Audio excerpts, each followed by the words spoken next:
ইংলিশে বলে বৃতি লাইফ, ঠিক আছে? বাংলাতে হচ্ছে বৃতি লাইফ। বৃতি লাইফ কি? বৃতি হচ্ছে কি? বৃতি হচ্ছে কথার অর্থ হচ্ছে কিন্তু যুক্ত হওয়া। বৃতি কথার অর্থ কিন্তু যুক্ত হওয়া। বৃতি একটা কি সংস্কৃত শব্দ, বৃতি লাইফ। এটা কিন্তু প্রপার পুরো কিন্তু আয়ুর্বেদ, টোটালি কিন্তু আয়ুর্বেদিক একটা নিউট্রিশন। হার্বাল লাইফেরই বৃতি লাইফ কিন্তু একটা আয়ুর্বেদিক নিউট্রিশন।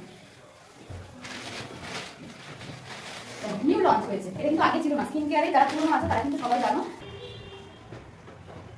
ক্লিনজার দেয় হালকা করে মুখের মধ্যে এইগুলো, ঠিক আছে? হালকা একদম স্লোলি পুরো ক্লিন হয়ে যাবে।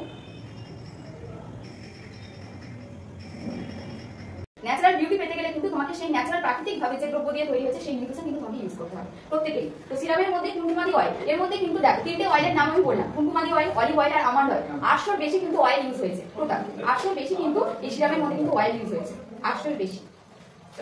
নেক্সট দেখো, এটা এইভাবে নেবে, নিয়ে শুধু 5 to 6 ড্রপ দেবে মুখে।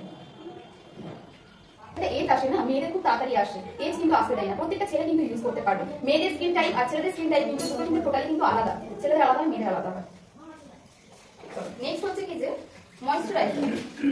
দেখো এটাও কিন্তু সমস্ত কিছু নিউট্রিশন কিন্তু বিউটি লাইফে সমস্ত কিছু কিন্তু অল স্কিন টাইপ। যে কারো দেখবে ড্রাই আছে, কারো কি অয়েলি আছে, কারো শুষ্ক, কারো তৈলাক্ত, যে কোনো ভাব মানে যে কোনো অয়েলি স্কিন হোক না কেন, যে কোনো স্কিন টাইপ হোক, অল স্কিন টাইপের কিন্তু এই নিউট্রিশন কিন্তু অ্যাড করতে পারবে, কোনো সমস্যা নেই, কোনো কিছু হবে না। দেখো এবার যাদের হচ্ছে কি যে মুখে ব্রণের সমস্যা আছে, যাদের মুখে ব্রণের সমস্যা, তাদের কিন্তু কি হবে, তাদের কিন্তু এই যে সিরাম আছে না, সিরামটা ইউজ করলে কিন্তু বেড়ে যাবে।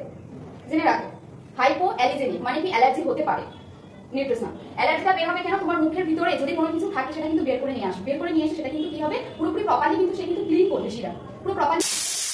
অ্যালোভেরা আছে, আর কি আছে, কনকা অয়েল আছে। কনকা অয়েল হচ্ছে কি যে কি, কনকা অয়েল কিন্তু রেডি হয় 5000 বছর ধরে কিন্তু কনকা অয়েল। তোমরা সার্চ করে দেখবে, গুগলে যা কিছু নাম বলা হচ্ছে তোমরা কিন্তু সার্চ করে দেখতে পারো। কনকা অয়েল কিন্তু তৈরি হয় যেটা কি সোনার মতো কিন্তু তেল একটা।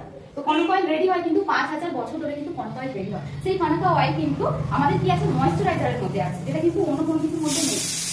সিরামের মধ্যে কি আছে, কুমকুমাদি অয়েল, আর ময়েশ্চারাইজারের মধ্যে আছে কিন্তু কনকা অয়েল, অ্যালোভেরা আর আমন্ড অয়েল।